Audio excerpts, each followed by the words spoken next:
Welcome to the Art Astra podcast. I'm Emily Olson. I'm Alexa Erdogan. And today we have a special episode about the painter Alma Thomas, discussing her life and work. While this week is just the two of us, we're excited to have a part 2 of this conversation coming out soon with a special guest. As a quick housekeeping note, we cannot believe we're already 4 episodes into the podcast. Thank you to everyone so far who have supported us and left us reviews and ratings and just talked about the podcast. Thank you so much to everyone who have shared in our enthusiasm for this podcast. It's been such a delight so far getting to talk about intersections of art and space, and we're just so excited to keep having those conversations. Yeah, it's like the amount of really cool conversations I've been able to have with people as a result of the podcast. Like people just sending like, "Hey, this is what plankton I was," or like, "Hey, here's this thing about image processing," and it's so cool. I love being able to connect with people more about that. So thank you so much. We really appreciate you, and we're so glad that you're along for this ride with us. Yes, exactly on that note of being along for the ride.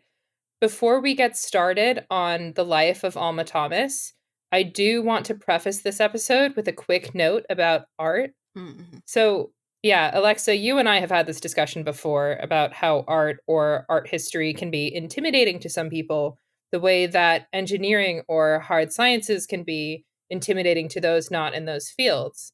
And compounding that, we have all sorts of different types of art. And to those not in the know in the art world, it can be alienating, especially when presented with art from movements such as performance art or minimalism or abstraction without any context. And there can be that kind of emperor's new clothes situation where it doesn't resonate with the viewer and the viewer is made to feel bad or dumb for that. Mm-hmm. I reference that for our listeners because that's certainly not our intention here. Both you and I have had several conversations about art and science as complementary and sometimes supplementary ways of understanding human experience in the world. And in this case, and in the case of our podcast broadly, the universe. Yes, I 100% agree. You know, we've had this conversation so many times about how science and art are so similar, and this is definitely one of them where art can be very intimidating. It has been intimidating to me in the past as somebody who didn't interact that formally with art education, just like science can be intimidating. There are a lot of really cool scientific discoveries or talk about space missions that sometimes people find difficult to engage with because whatever press release or scientist or anybody involved with these things, they're using really industry heavy jargon, or sometimes people might have unfortunate experiences with people in STEM who make them feel bad for not knowing something, which took that person in STEM years to understand to begin with. So, yes, just adding that to reemphasize that point. And also, the whole point of this podcast is to try and make that intersection as accessible as possible to other people, as well as art and science in their own separate fields. Exactly. And if while you're listening, you pull up an image or images of these paintings while we're talking about them and find that they're maybe not your cup of tea, we hope that you'll still come along for the ride with us and that you'll learn something interesting or at least be entertained. If it's not your cup of tea, that's totally okay. It is definitely okay. If you look at it another way, it's kind of like having favorite types of science fields or like favorite planets. Like some people really love biology and click with it, but they don't find physics very interesting or appealing. And some people really love Jupiter and Venus, while others don't really see the big deal with them. So different things appeal to different people, and the joy of diversity is that we all appreciate and are drawn to different things in the world around us. So it's okay, but we still hope you enjoy the ride and find something interesting out of all this. Yes, and on the other hand, if you do want to learn more about Alma Thomas after this talk, it's truly such a spectacular time to be a fan of her work because there have been so many great museum shows and talks recently. In Washington, D.C., there was a spectacular exhibition a few years ago called Alma Thomas, Everything is Beautiful at the Phillips Collection, which then later traveled to different places around the country afterwards. And right now, there's a special exhibition on at the Smithsonian American Art Museum, also in DC, called Alma Thomas Composing Color, but it's on in DC through August 4th. And then after that, it actually travels to the Denver Art Museum in Colorado. And it will be on view there in Colorado from September to early January 2025. Also, several of the talks from the previous exhibition I mentioned, the one at the Phillips Collection, were actually streamed online. And there's a lot of programming about Alma Thomas, especially put out by the Smithsonian, available on YouTube. And I'll definitely drop them in the show notes. I will be referencing them throughout and definitely recommend checking them out. And if you want more podcasts about Alma Thomas, there is a spectacular episode in the Great Woman Artist podcast a couple years ago, which will also be linked to the show notes. So, with that, Emily, would you like to tell us all about Alma Thomas being the resident expert out of the two of us? Oh boy, would I.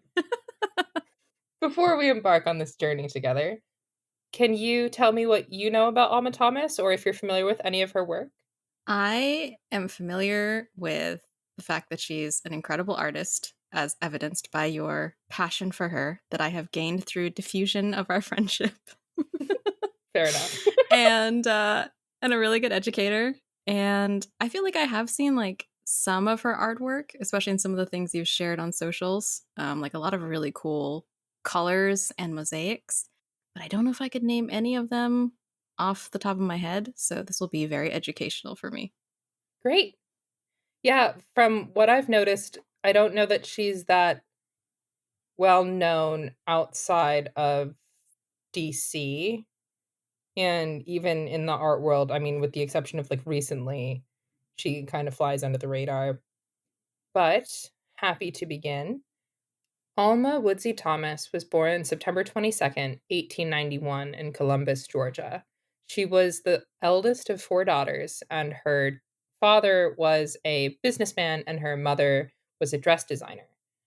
Her family ended up moving to the Logan Circle neighborhood of Washington, D.C., while Alma Thomas was a teenager to escape the racial violence happening in Georgia and also for the educational opportunities for Alma and her sisters. In Georgia, African American children could only attend school through grade school. And even though her family were considered upper middle class in Georgia, there was no way for Alma or her sisters to continue their schooling there. While DC was still segregated, as most places were in the United States at that time, there were definitely more opportunities for African Americans to continue their education. And Alma was able to go to high school and later even college at Howard University in DC. She originally enrolled as a home economics student, but she was very, very interested in costume design, and her work with the school's theater department actually caught the eye of James V. Herring, who at the time was founding the arts department at Howard. And so she actually became Howard's first fine arts graduate in 1924. After graduating from Howard, she becomes a school teacher at the Shaw Junior High School in DC from 1924 literally until her retirement in 1960. So she is an educator throughout her life. And while she was teaching there, she organizes the first art gallery in DC public schools. She makes sure that the students have access to arts education, especially to African American artists. Alma Thomas was a mainstay of the DC art scene, in addition to her work as an educator, and she actually helped establish the first successful Black owned private art gallery in the United States, which was the Barnett Aiden Gallery. And it's also the first gallery in the city to be racially integrated. So, artists, patrons, all members of the arts community could gather there, which was especially notable at the time because the city itself was still segregated. During this time, as she's teaching, as she's working in the gallery, she's also continuing her own art education and her artistic practice. So in 1950, Thomas attends American University to continue her arts education. American University is also still in DC, and she completes the graduate program at American in art. She continues teaching, as I said, until 1960 when she retires. At the time, she's in her late 60s, and she dedicates the remainder of her life to her professional artistic career. And so throughout her life, we haven't really talked that much about her art yet. She was mainly inspired by nature. She was also inspired by music and she was very interested in the technology of her time.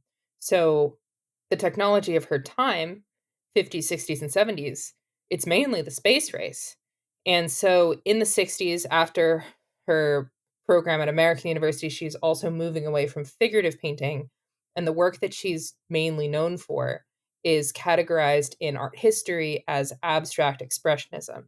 Abstract expressionism in art history is the artists that you're familiar with probably are Mark Rothko and Jackson Pollock. They were two of the main pioneers of this movement in the 1940s and the 1950s, essentially right after World War II. And it gains popularity and is more accepted in the late 50s and the 60s.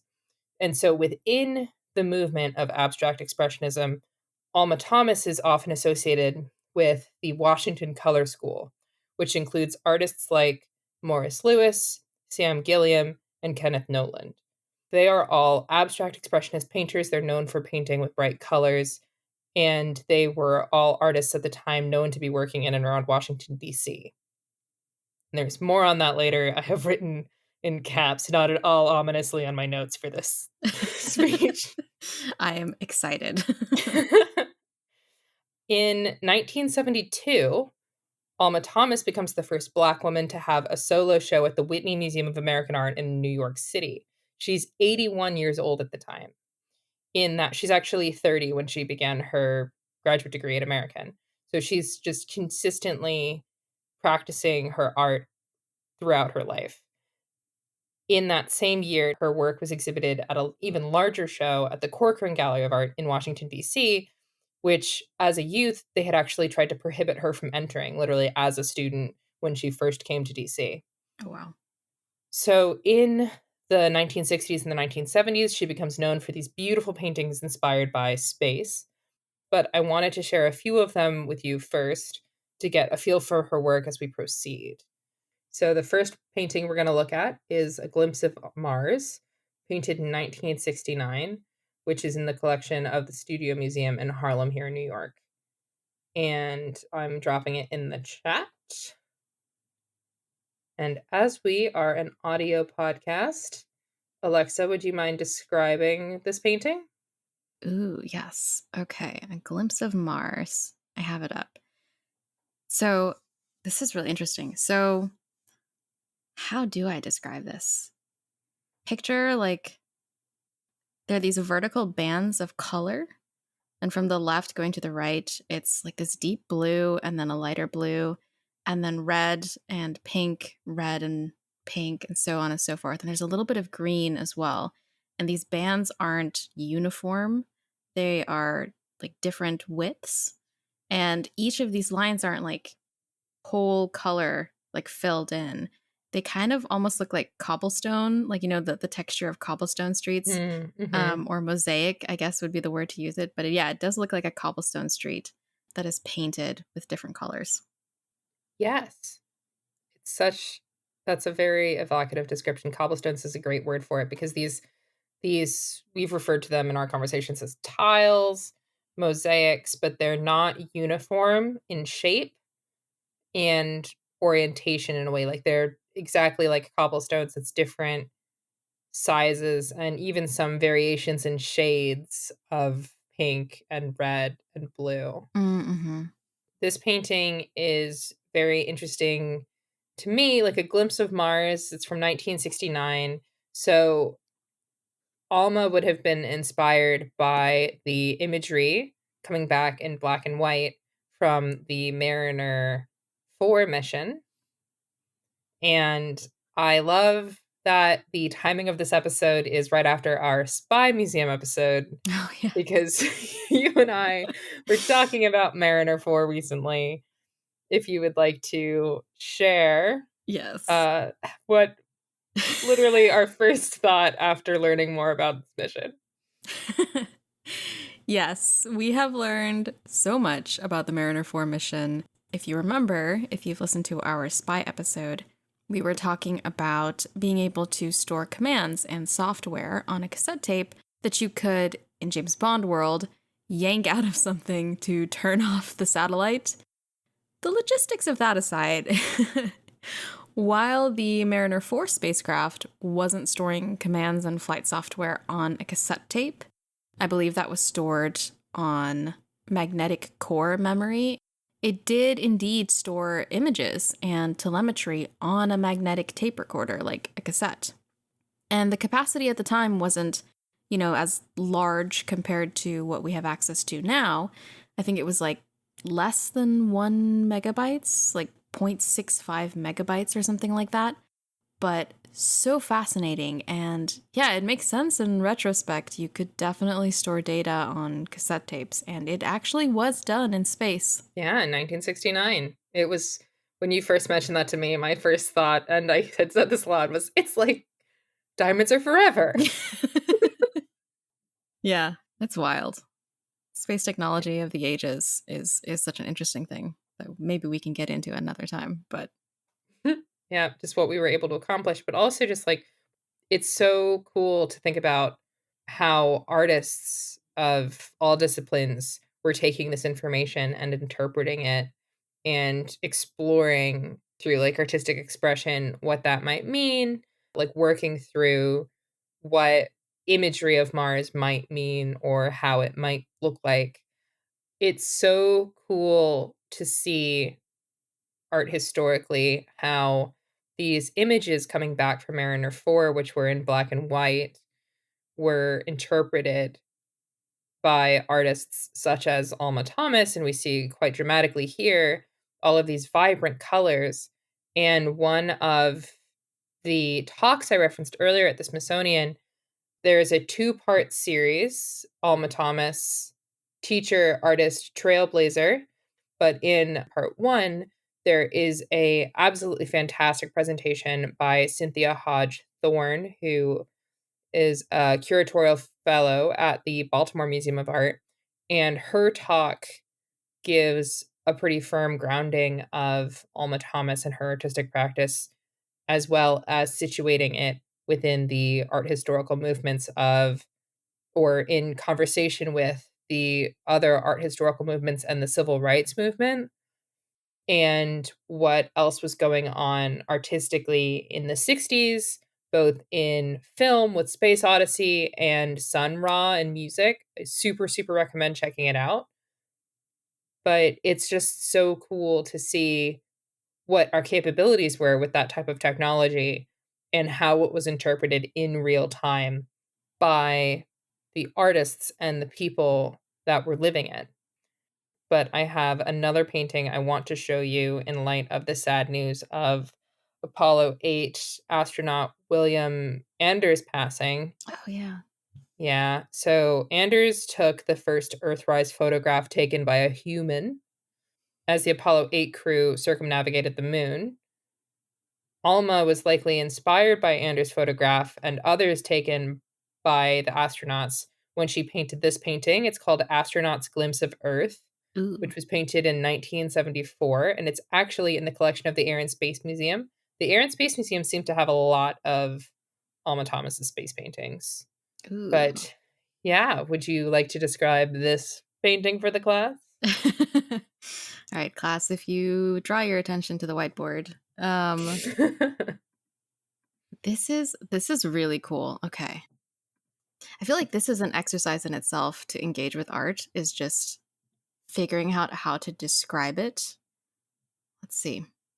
It's like a sphere, like the earth, and it's made up again of these like cobblestone tiles, is what you were calling them earlier, like cobblestone tiles of different like blues, but underneath this like lattice work of cobblestone tiles are a bunch of like really vibrant colors, like reds and oranges and yellows, and there's some white in there as well.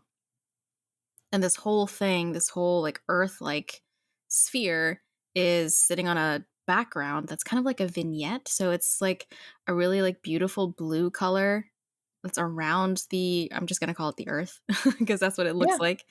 And like around the earth, and then it fades into darker blue as it goes out towards the edges of the painting, which feels very much just like the beauty of earth and all like the city lights that you might see like from the ISS, and how earth is just like sitting there and then gradually expanding into the void of space, like the background behind it. These are really hard to describe. It's like you really have to feel them and like look at them, and I feel like everyone is going to describe it a little bit differently, which is fascinating to me. Yes. What's really cool about the blue lattice work, as you called it, layered over all of these different colors besides white, we've got yellow and orange and red and bits of green and lighter blue. And it very much resembles, yeah, like maybe different lights of Earth from space. But what's really cool, especially so you reference the ISS, Alma Thomas predates the ISS by decades. Mm-hmm. And so a lot of our visions of Earth that we're seeing through her work do seem to have resonances with technologies that come after, but they're painted way before any of those technologies existed. And it's so interesting to see what we think about when we see these images in a different time. In terms of like both technology and also historically. Exactly. Our space capabilities are so much more than they ever were before, but where we're at globally in history, we seem to have a lot of the same struggles, or at least we haven't solved challenges or issues that were still relevant in her time. Mm-hmm. But this painting, oh, that's the other thing too. We keep referring to mosaics and tiles, and I definitely do this because that's how I think about them. But just so everyone is clear, they are not mixed media works. These are all paintings that we're talking about. But it's just the way that she constructs or composes these paintings is so interesting to me. And another thing I want to flag, especially, I didn't think about it until you were referring to them as cobblestones, which is just such a great way to describe it. But Alma Thomas was also very interested in architecture. As a Black woman in her time, I think she was discouraged from pursuing that career as an architect, before she turned to education.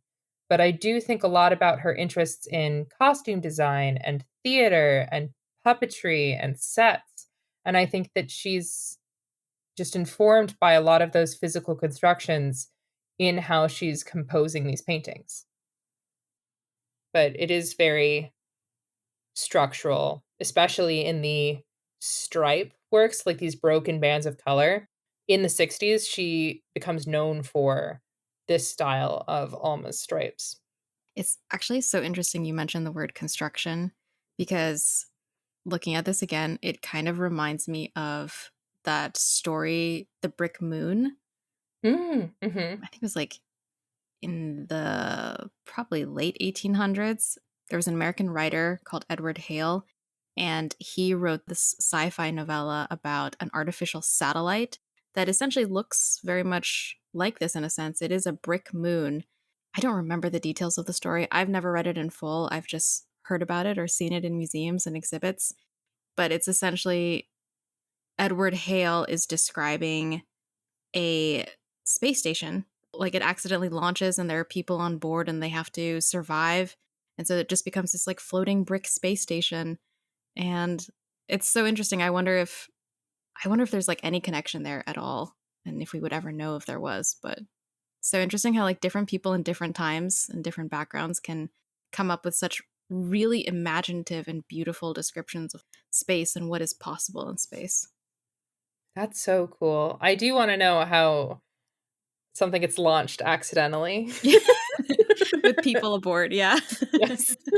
But I wasn't super familiar with Brick Moon or its timing. I know that I think actually it's something that I learned about from you recently from your socials. Oh yeah, it was the Museum of Flight. They had a Home Beyond Earth exhibition, and I was like drawn to this like little brick moon model just sitting in a case. I was like, "What is this?" I've never heard about it before though. It sounds so cool. You think you would have heard about it? Yeah. And then, do you have a favorite painting from any of the ones that I've shown you so far or that you might have seen on my socials that you referenced earlier? Ooh, I really do love this astronaut's glimpse of Earth. I'm trying to think. There was one that you shared as well on your Instagram before. I think it's called The Eclipse, which is also really beautiful. And I don't know if I can even pick a favorite between the two because they both, I'm going to use the phrase speak to me because it's the only phrase I can use to describe how I'm feeling. They both speak to me in different ways. Like Astronaut's Glimpse of Earth kind of makes me feel melancholic, but also like really warm.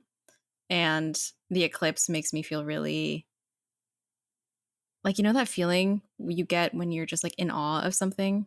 I don't know what that feeling is called, but that's what that painting makes me feel. And I enjoy both of them. So, option C, all of the above. Great answer. Thank you. Thank you. Yeah, the eclipse that you mentioned, I had posted about it after, of course, the great North American eclipse in March, April. It definitely happened in April. What is time? What is time? But it was painted in 1970. And what's important to note with the eclipse, if you were to look it up, listeners, it's at the American Art Museum, but it is part of the Composing Color exhibition. So I believe it will be traveling to Denver in the summer. But it's one of her, I don't know if they're necessarily known as her circular paintings, but she does have a lot of paintings that have this circular design, and obviously it works here for the eclipse, and it's a lot more warm colors than the painting we were just looking at. It's very bright yellows and oranges and reds before it goes into purple, blue, green, and then like a dark teal. It's interesting that you picked this painting because it's actually considered to be the last of her space paintings. I shared it on my Instagram recently because I had gotten to see Compose in Color at the museum while I was last in DC, but she had painted it after witnessing a total solar eclipse from Washington, DC in March of 1970. The path of totality wasn't just Washington, D.C., as a lot of people got to experience the most recent solar eclipse across North America, but the eastern United States was included in the path of totality for that one.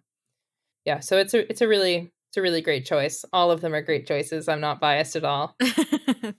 Another note about her circular paintings. So, she's known for her stripes and for these circular paintings similar to the eclipse. Sometimes the circle is originating from the dead center of the canvas, and a lot of her paintings are composed this way. What's really interesting, too, at the start of the space painting series is that she's painting a lot of these flower beds from around DC, and then she starts using that circular composition and incorporating space into that. So, one of the first of her space paintings is called Lunar Rendezvous, and it's a very similar circular composition. Again, I really recommend checking out the Smithsonian talk by Cynthia Hodge Thorne in the Alma Thomas Teacher Artist Trailblazer video. Definitely linking that in the show notes. And actually, while you're checking that out, there's a similar talk in conjunction with the Phillips collection around Everything is Beautiful, the exhibition we referenced earlier from a couple years ago, that also features Matt Schindel from the Air and Space Museum talking about the contemporary technologies and essentially just like setting up the space race in Alma Thomas's time. And the images that Alma and everyone on Earth would have been seeing at those points in time. And it's just a spectacular listen and watch on YouTube. The circular composition is also super interesting in these paintings because she has a painting called Resurrection, also included in the Composing Color exhibition, the one that's currently in at the Smithsonian in DC and traveling to Denver later this summer.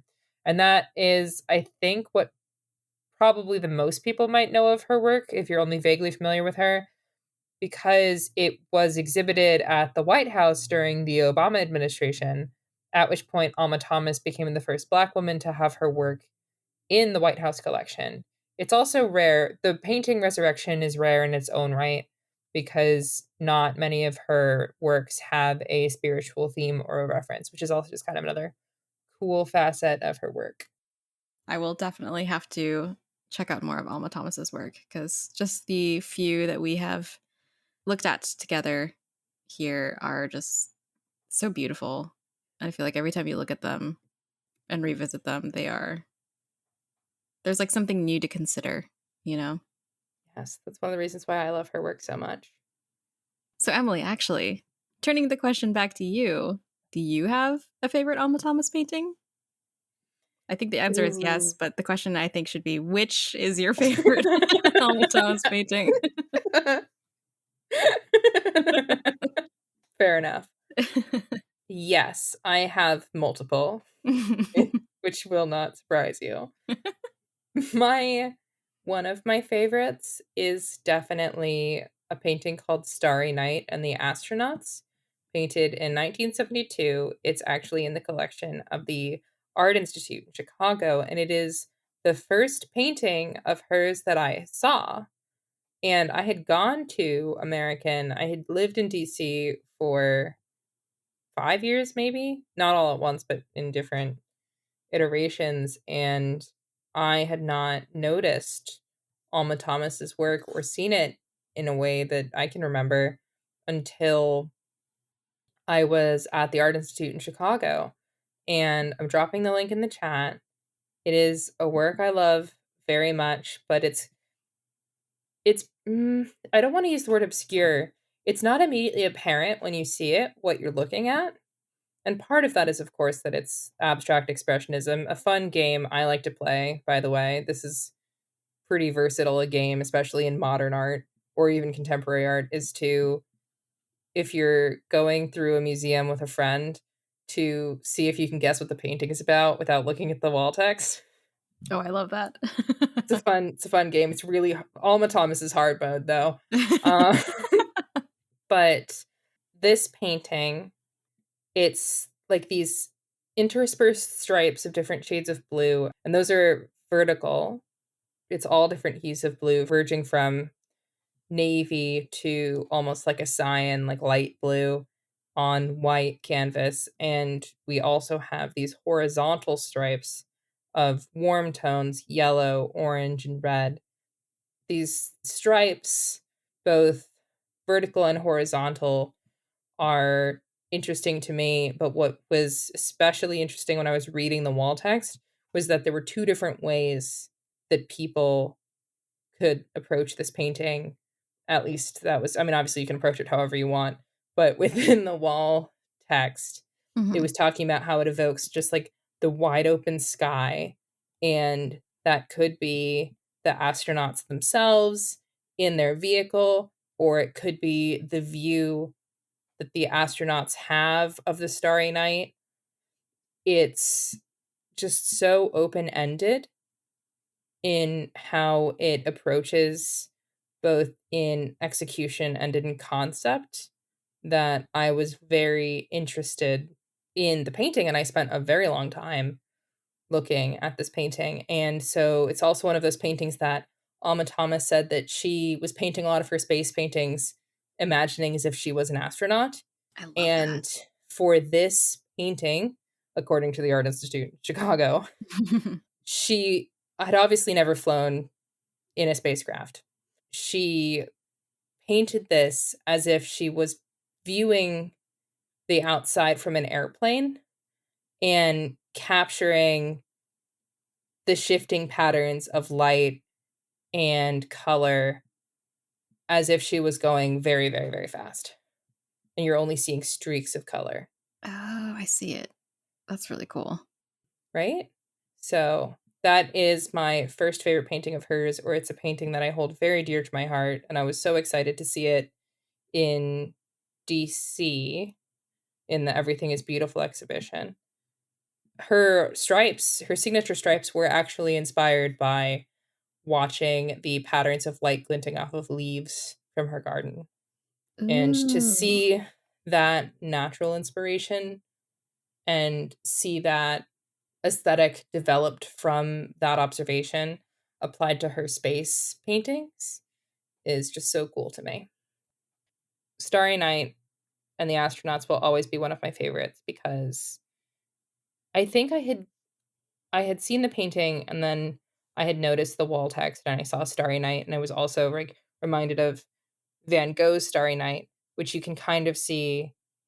You might interpret the different stripes of the different colored blues as Mhm. a reference to Van Gogh's Starry Night and those blue swirls of varying shades, which I thought was super cool. And then it was Starry Night and the Astronauts, which, is me coded if ever a painting was was. it was so cool to see those different interpretations and just within one painting. And just the opportunities are endless within this reasonably sized canvas. Hmm. And so that's my number one favorite painting by Alma Thomas. My second favorite, or maybe first, it might be tied, is I love all of these paintings equally. No, I'm kidding. But I love a lot of them. The other painting that I really love is a painting called Mars Dust at the Whitney Museum of American Art in New York City, which, as I had said before, is where she had her solo show as the first Black woman to do so. In this painting, your first impression are these stripes of red over dark blue and light blue.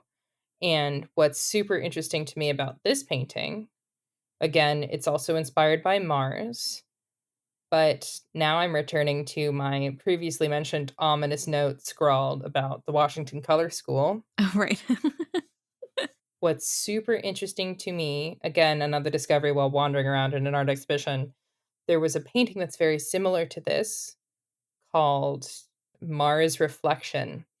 And as I was admiring it, I looked at the wall text and I saw something on the wall text at the Phillips collection that I never expected to see, which was that it was from the collection of the CIA. Wait, what? Yeah. Yes. So the Central Intelligence Agency has a collection of art, particularly art that is abstract expressionist. It's so interesting. They have a lot of Washington Color School artists that were apparently acquired in the 60s, 70s, 80s, and onwards. But for the Washington Color School artists, they were acquired without the artist's knowledge from galleries. And they were acquired by the CIA to use in propaganda to exemplify that even American visual language was innovative compared to Soviet realism, What an interesting mission. right?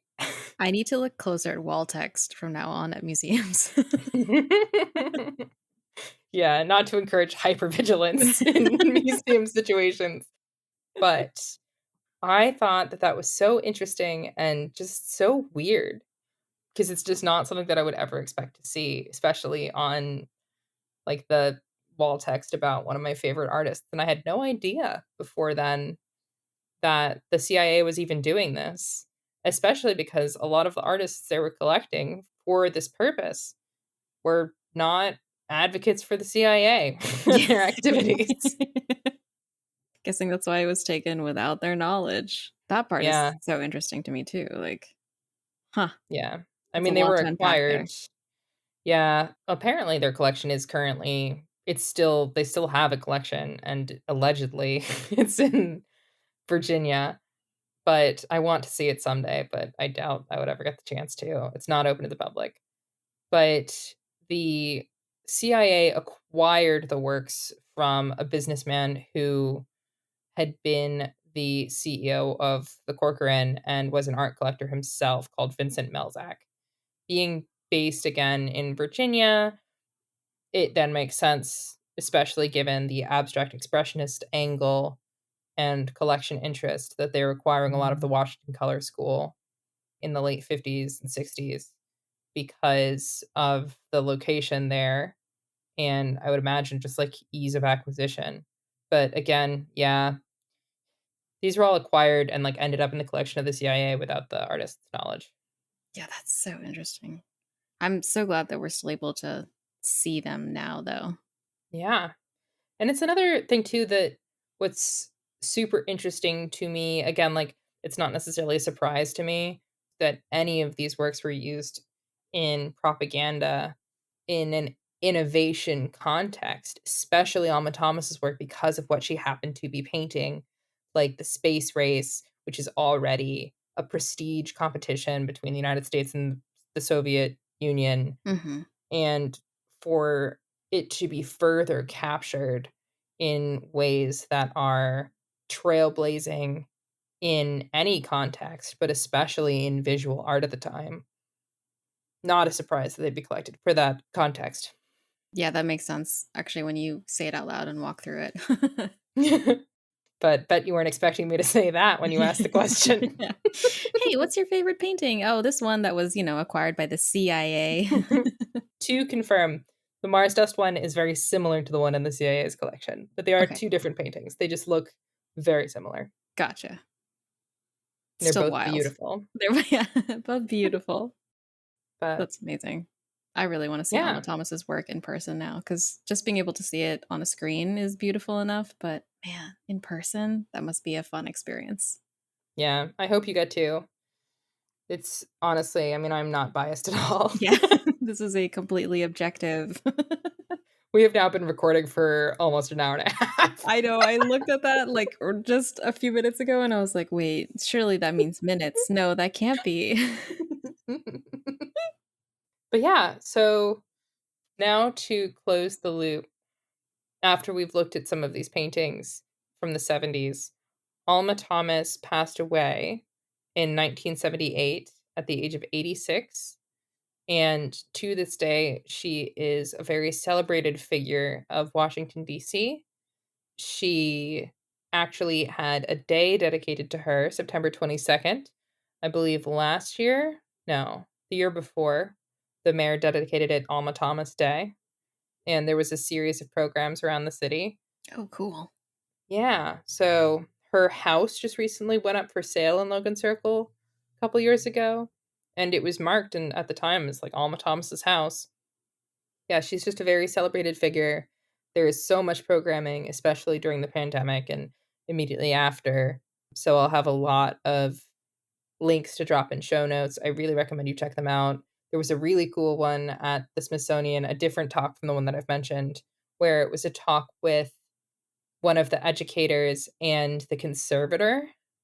And it was a look at what they could learn about Alma Thomas and her practice by studying the paintings under different types of light and just from a materials perspective that I thought was really, really cool. And then also, if any educators are listening, the Smithsonian talks I've referenced before, Alma Thomas, teacher, artist, trailblazer. At the time they premiered these programs a couple years ago, they were also piloting a lot of content for teachers and lesson plans that, given the breadth of Alma Thomas's work, really touched on all different types of content and skill development. So if you are an educator and interested in that sort of thing, definitely worth checking out.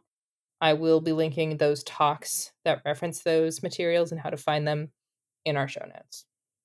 I can absolutely see why you love Alma Thomas so much. What a beautiful intersection with art and space and culture and just in general a person who sounds like a fantastic human being who both did so much cool stuff and also gave back to her community. Yeah, Yeah, it's contagious now. This passion for Alma Thomas. I'm Thank you so for this. glad. Yeah, I'm just so glad to share it with you. I just love her so So much. much.